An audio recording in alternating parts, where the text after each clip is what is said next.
Hola, yo paso a Daniel.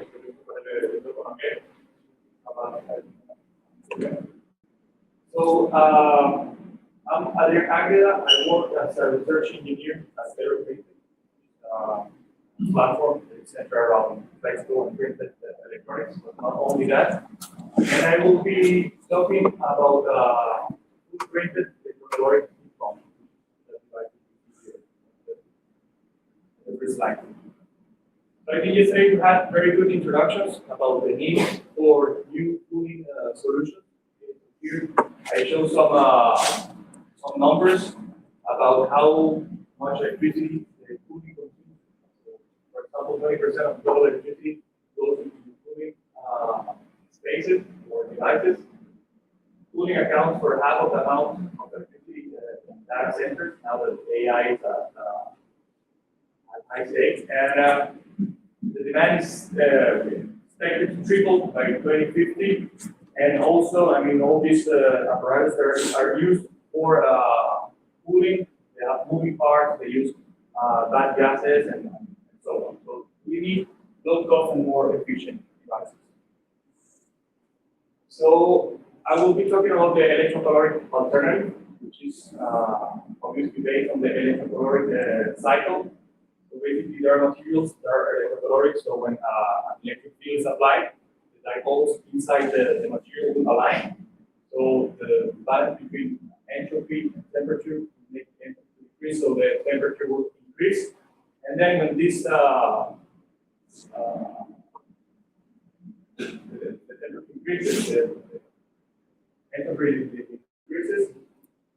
So once I withdraw the electric field, the dipoles will come back to equilibrium. So the entropy will go up again, and the temperature will increase. So by playing with this cycle, I can have like a additional equal where I can play with the difference in temperatures between two stages of the cycle. So the advantages about this is that there are no complex moving parts, there are no greenhouse gases. It's more recyclable and less toxic. The kind of materials that are used for chlorine. It's scalable and modular. It can be good for localized thermal management in electronics, wearables, and buildings. And of course, it will reduce energy waste and carbon. And it can be efficient in working with. So here, I presented a schematic view of the function of the heat pump. So it's basically a membrane, an electrocaloric membrane, that will swap between the hot and the cold sides, and by synchronizing this movement of the membrane with its electrocaloric cycle, I will be able to transfer it from one side to the other. So here I show step by step what are the stages of the pump operation. So at T equals 0, imagine that the system that if you don't have any electric field applied, the membrane is toward one of the sides of the system. Then once I activate the electric field, the membrane will heat up. The entropy decreases. So then this heat is transferred to the hot side of the cold side of the pump. Then when it relaxes, it goes back to the cold side of the pump. And then I withdraw the electric field. The membrane will pull down, and then we'll transfer the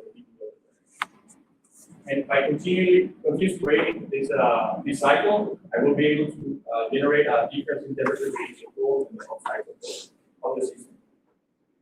So what's out there already? What has been done in electrocaloric heat pumps? There are many, not many, but a few nice works already that demonstrate a very nice efficiency of the pumps, but none of this process is based on scalable or industrially feasible fabrication processes. So all of them, they include complex multi-step fabrication. So there's no scalable solution. It's hard to repeat in a manufacturable scale. There are complex lamination steps, no direct prime printed solution. It's limited to basic patterns, and there is large material waste. So what we propose here is use screen printing, which is a very well-established technique in the industry, and that will help us to fabricate this econ based on electrocaloric. So as you see, the fabrication is very simple. It's just based on the substrate preparation, and we do the screen printing, and we do some post baking to increase the humidity and remove the solvents of from the membrane. So this process you have very high design conformal flexibility. It's low-cost processing. You can produce at mass scale. It's easily scalable, and it's durable and stable. So this is the membranes, the electrocaloric membranes that we fabricated, that were printed. So it's basically a stack of the third polymer, PVDF, TRC, CFP, high electrocaloric, integrated with billet layers and so on. So you basically build a stack of layers of billet and PVDF. You can do as many layers as we want. We stop at 4 layers of PVDF and 5 layers of the billet. Now these 2 layers capacitor architecture. So the membranes are fabricated in a silicon wafer on smooth surfaces and increase the stability, the electrical stability of the membranes, and then they're built off after printing on these silicon wafers that you see there in the picture. So why we chose PVDF TRFB? Because it has a very high electrocaloric property, and it's because it's reactor corrected, which means that it has polarized kind of regions. You see there in the scheme. This polarized region to maximize the entropy. So when I align when I align the dipoles by a binary electric field, and I then remove this electric field, let them relax, I will have the highest change of entropy. So here I show some P loops that are characteristic of this kind of computer, PVDF, TRSP, TSP. In this case, you have this very thin hysteresis loop, very low coercive and then why PWPSS? Well, because it's a very well-established polymer in the and conductor in the printing industry, in the electronic printing industry. So and it's also very stable, it's easy to contain and so on. So how to operate the device? So for the electrocaloric effect, to activate the electrocaloric effect, we basically connect the different layers of the nuclear capacitor to generate a difference of potential and generate an electric field between all the layers. So schematically is shown there. We have the 5 different layers of pillars, of 3 are connected to one of the polarities, and the other one, the other 2 are connected to the other one, so you generate an electric field across the membrane. Then, to measure and drive the stack, measure and drive the membrane movement and activation, and to measure the temperatures, we use these 2 stacks that are basically located on top and bottom of the pump. You see on the hot side we have a stack that is combining thermistors and electrodes to measure the temperature and make the actuation of the membrane. And we have the same on the post finish on the other side. So for the electrostatic actuation, we use 2 also printed electrodes, or receiver electrodes that are on the stack, in those positions on the stack. And basically we use 2. So one is to drain the accumulated charges in the dielectric, and the other one is directly to apply a voltage between the electrode and the outer layer of the membrane. So when the membrane is stuck on the inside, on the heat sink, the voltage supply between this electrode and the upper layer of the membrane, and then when it goes down on the other side, so the voltage supply between bottom, outer layer of the membrane, and the outer layer. So you see there in the. Then to measure the temperature at the very end of the membrane, okay, we increase the temperature there.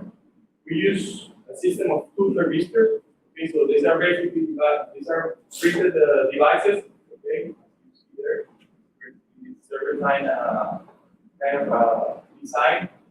So we make a current pass through. So when the current, the temperature changes, the resistance will change, and we will be able to measure, to relate these changes of resistance with changes in the temperature. Okay? If you know also the temperatures at these two thermistors, we're able to retrieve the temperature at the very end of the membrane by only Fourier transfer calculation. Okay? And we do the same on both sides to have the temperature at the both hot and cold sides of the. About the operating parameters, of course, there are many parameters involved, but the most important are the actuation electric field and the electromagnetic field. So on the actuation side, you have the field, as you see here. This first graph is showing the timeline of the delta T. Okay, so basically, it's telling me what's the temperature difference between the hot and the cold side at different times. Okay, so one, at the beginning you see it's a zero difference. The field is there's no application of any field. Once I activate the activation field, I start seeing this difference between the hot and cold side. And if I increase this activation field, I will increase the efficiency of the contact or the contact between the hot and the cold side and the membrane. And I will increase and improve this temperature difference between both sides. So we have to play with this actuation field because also going very high will make the charges go on the dielectrics on the membrane, and then it will stick the membrane toward one side or the other, and it will disturb completely the cycle, the actuation cycle. So we need to find an optimal value for the membrane to create a smooth. Then, of course, there is a role played by the frequency of the actuation. Okay, so if I go very fast, then the heat won't have time to transfer to one side or the other. And there is also another important parameter, which is the delay between the electrocaloric field and the actuation field. So I have to let the membrane goes up, for example, I activate the field, the electrocaloric field, so it will heat up. So then I have to let some time to the membrane in order to the heat to be transferred to one of the sides. Okay, and this is what this delay is about. How much delay there is between the electrocaloric field and the actuation field to let the heat transfer to one side or the other. And then we did a full sweep of different values for the frequency and the delay, and the tau that you see there, and we then played with this. We made the system go on this value on this optimal values. So some key performance metrics that we made. So firstly, there is a long lifetime and durability of the membrane. So there you see the P loops, which will tell you what's the health of the membrane after some time or after some cycling, some operation. So you see before the measurements, I have this P loop and also the IV curve, and I still have this same kind of shape after 1 day of measurement and 2 days. And it's not only 1 day and I don't know, 20 minutes of cycle, but it's the whole day of measurements and activation and electric field application. It's stable in time. Then we explore also the evolution of the temperature difference as a function of the electrocaloric field.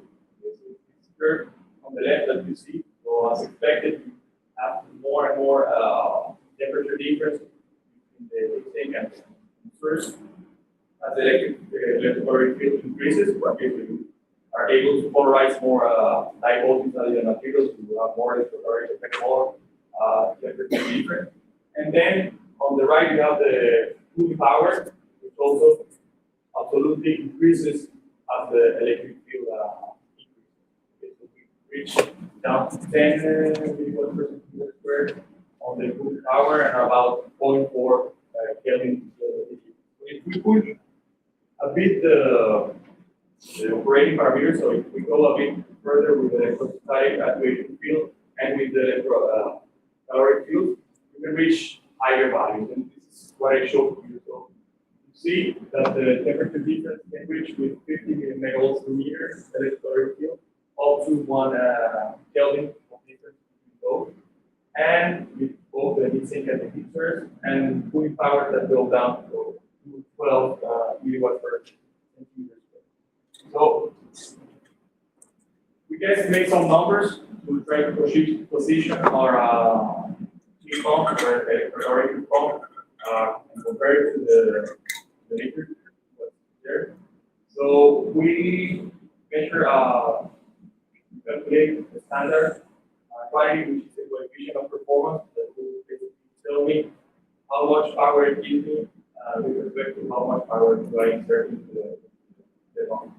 And this cooling power is about 3.3, which is on the same order of magnitude of the same of the words that I showed before. It's lower, but on the same order of magnitude. And I want you to emphasize that we're not after the performance. Okay, so the physics works, is demonstrated, the system can be designed with this kind of materials. We're only after scalable processes, what we achieve. It's a very nice process with not so bad performance. I will let you there with the conclusion and the acknowledgement to all the people that was involved in the project. And thank you.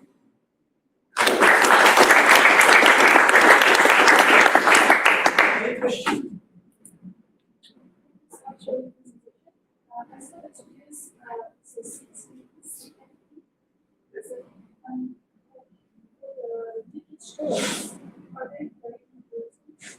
It depends on the quality of your membrane.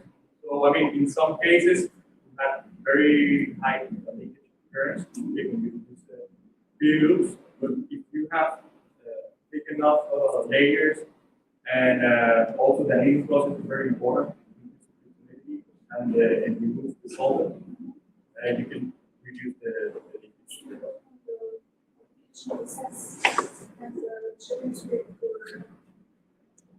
The layer, yeah, I mean, we found an optimal layer thickness to improve the performance of the.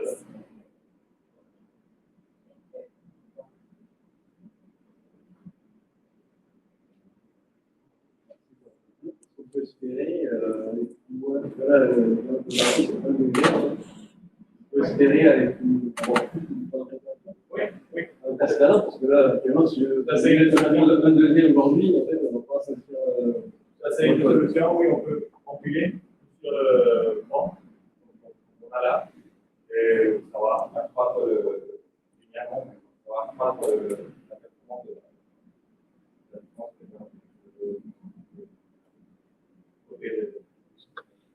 ça, c'est une solution. On peut jouer aussi avec la chimie du polymère. Justement, monter le coloré. Il y a des choses avec la souris et avoir une valeur qui est plus proche de la coopération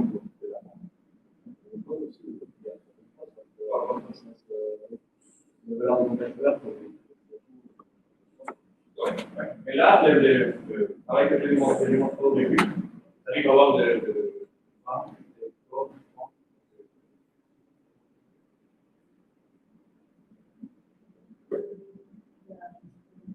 ça,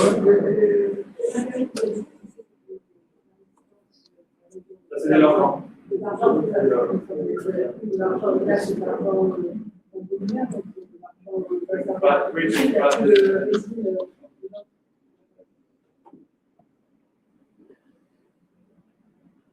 Travail en lié juste à cette d'Orient. S'il y a plus de questions, on compte remercier Adrien.